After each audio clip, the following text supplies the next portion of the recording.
Trump acusa a Biden y a Harris de dar alas y 300.000 millones de dólares a Irán y con ello financiar el ataque a Israel. Vamos a hablar de todo ello y comentar las implicaciones.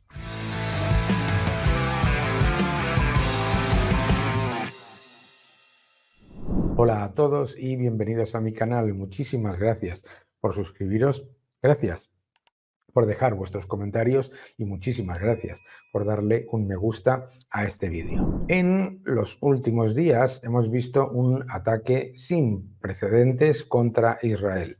No solamente el de Hezbollah desde el Líbano, sino ahora el de Irán directamente, lo que supone un nivel de escalada en el conflicto que no se había visto nunca, que significa ya una declaración directa de guerra de un país, Irán, contra Israel.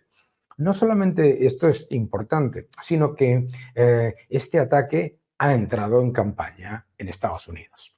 Por un lado, la administración Biden y Harris dicen que la culpa es de Trump, porque ellos tenían un plan muy serio para limitar la capacidad de Irán de de aumentar su arsenal militar y de atacar a Israel. Y por el otro lado, el presidente Trump y el candidato a vicepresidente J.D. Vance, lo que han dicho ha sido: no señor, levantar las sanciones a Irán, que ha sido una política específica del Partido Demócrata, ha llevado a que Irán atesore más de 300.000 millones de dólares y pueda financiar un ataque a Israel que tiene un coste de unos 5.000 millones de dólares.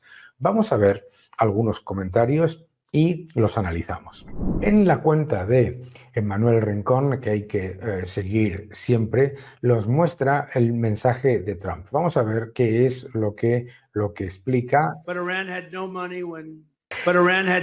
when I was in charge. They had a lot of money when I started. They had no money when I finished. Irán no tenía dinero cuando él estaba a cargo, cuando él estaba en la presidencia. Tenía muchísimo dinero por los ingresos del petróleo cuando él llegó y ningún dinero cuando él estaba a cargo. ¿Por qué? Por las fortísimas sanciones que llevaban a que fuese imposible para Irán, o prácticamente imposible, vender la cantidad de petróleo al extranjero que antes vendía y, por supuesto, atesorar la cantidad de dólares necesarios para aumentar su potencia nuclear, aumentar su potencia militar y atacar a otros países. And now they have $300 billion and another $300 billion from their wholly owned subsidiary, Iraq. It's a wholly owned subsidiary. They probably don't like it when I say that, but that's true.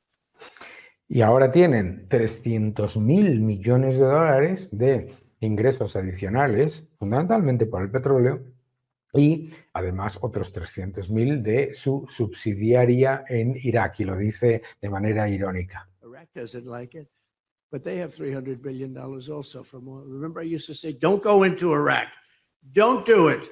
To Bush. Don't do it. Don't go into Iraq. But they went into Iraq. Lo que está diciendo es que la desastrosa campaña en Irak nos ha llevado, entre otras cosas, a que, habiendo generado esa campaña que no funcionó claramente, se ha aumentado la tensión y se ha aumentado la posición en contra de Estados Unidos y de Israel en esos países. Then they were there. I said, all right, you're there. Keep the oil. Just keep the oil. Remember I used to say, keep the oil. You know, Iraq has more oil than almost anybody. It's like massive. But they didn't keep the oil. And they have hundreds of billions of dollars right now. Under my administration, we had no war in the Middle East. We had no war in Bajo su administración no había guerra en el Oriente Medio, Europe. We had no había guerra en Europa, harmony in Asia. We no had había integration. guerra en Asia, We had no Afghanistan catastrophe. Instead, we no had había la peace. catástrofe de Afganistán. Lo que está diciendo básicamente el presidente Trump es que muchas de esas políticas lo que llevan es al efecto boomerang contrario, esas políticas de lo que se ha llevado a cabo en el pasado. Es importante también recordar lo que dice María Elvira Salazar, cómo nos muestra Emmanuel en su cuenta. No dejéis de seguir a Emmanuel, que tiene una cuenta impresionante. Allá vamos. Oh, I repeat to you is the weakness that they're telegraphing. They're saying loudly, we're not going to do anything if you want to destroy half of the country. But it's not only Iran. Look, Iran is in Venezuela, which is behind our backs. It's the $16 billion. We got to remember, Maria, that the $16 billion that last year this administration gave to Iran is only to be used in the machinery of terror. Importantísimo recordar esto. Los 16.000 millones de ingresos adicionales gracias al levantamiento de las sanciones que se le han dado a Irán se han utilizado para la maquinaria del terror. Bien. Otro elemento esencial que a mí parece que podemos comentar es el de entender por qué estos factores no solamente no llevan a una mejora de la situación, sino a un empeoramiento de la situación. El candidato a vicepresidente, Tim Walz, decía que bajo la fortaleza y el liderazgo de la señora Harris, la posición de Irán se ha debilitado y que la culpa del fortalecimiento de la posición de Irán ha sido el señor Trump. Bueno, es curioso, ¿no? Durante 3 años y medio resulta que Irán lo que ha tenido ha sido la capacidad, gracias a la decisión de John Kerry y de la administración Biden, de aumentar de una manera increíble su capacidad de atesorar dólares y de conseguir mayor financiación. Claro, hay dos posturas, ¿no? La postura es la siguiente. Número uno, si les levantamos las sanciones, bueno, pues así no se hace daño a la población civil no sufre tanto y por lo tanto irán poco a poco mejorando y a la vez se evitará el riesgo geopolítico con acciones diplomáticas. Es que no funciona.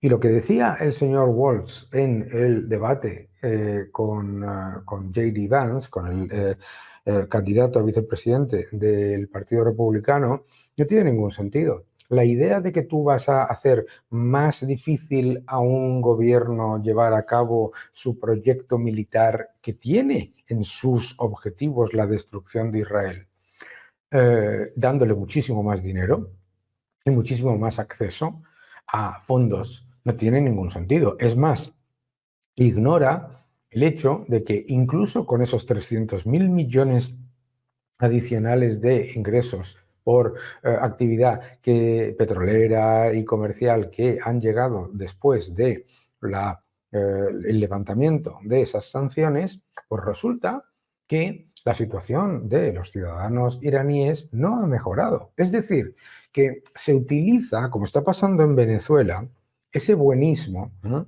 El buenismo de muchos gobiernos de los países desarrollados es el siguiente. Las sanciones hacen daño a la población civil, por lo tanto las sanciones son malas.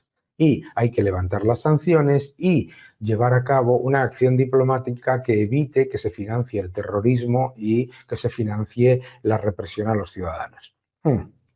¿Y cuál es esa acción diplomática? No es que le vamos a mandar una carta muy seria, ¿eh? Vamos a ser muy serios. Incluso vamos a llevar a una delegación de las Naciones Unidas a decirles que tienen que ser más respetuosos con los derechos humanos. Y les vamos a decir que no pueden utilizar el dinero para terrorismo y para la actividad de aumentar su poderío militar. Le va a mandar una carta, ¿no? Le va a mandar una carta, va a utilizar la diplomacia, etcétera, etcétera. Al final, lo que demuestra es la falta de conocimiento y de entendimiento de los riesgos que se generan. Es un hecho empírico que a Israel no le habrían lanzado 400 y pico misiles balísticos, que es el último dato que tenemos, si no se llega a contar con cientos de miles de millones adicionales de ingresos. Es verdad que lo que tienes que esperar es que haya un cambio en esos regímenes que en Venezuela o en Irán pues haya una democracia. Pero es que la democracia no llega si lo que se hace es facilitar que se perpetúe la dictadura. Es muy sencillo entender esto, ¿no? Por lo tanto, la posición de otros países de la OPEP con respecto a Irán es muchísimo más clara. Es muchísimo más clara la posición de Arabia Saudí, la posición de Emiratos, la posición de tantos países árabes es entender que cuando hay un régimen que tiene como objetivo controlar completamente a todos los demás, incluido no solamente la destrucción de Israel, sino el control y la aniquilación de los otros países y regímenes que no son cercanos a su forma de pensar, la forma y, por supuesto, a lo que es su facción.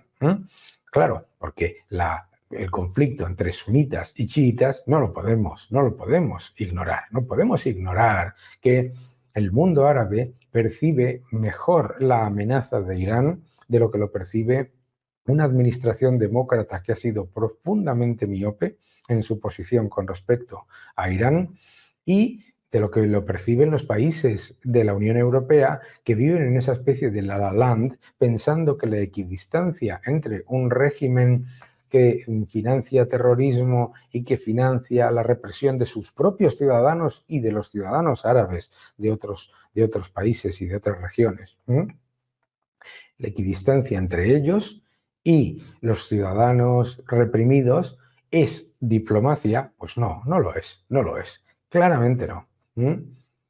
Donald Trump tenía razón a la hora de mantener una posición firme y completamente radical con respecto a regímenes dictatoriales. Completamente claro, con regímenes dictatoriales que financian el terrorismo hay que tener una posición inequívoca. Claro, te dice, es muy fácil esto, ¿eh? El Partido Demócrata te dice, pero es que Trump es amigo de Putin. ¿De dónde ha salido que es amigo de Putin? Nunca ha habido más sanciones a Rusia que con la administración de Trump. No es cierto, no es cierto. Lo que es una evidencia, y una evidencia empírica, es que la política del buenismo solo lleva al malismo, solo lleva a que empeoren todavía más las cosas. Y ahora nos encontramos con un riesgo geopolítico que no habíamos visto en décadas. A ver qué pasa después de las elecciones en Estados Unidos. Que no te engañen.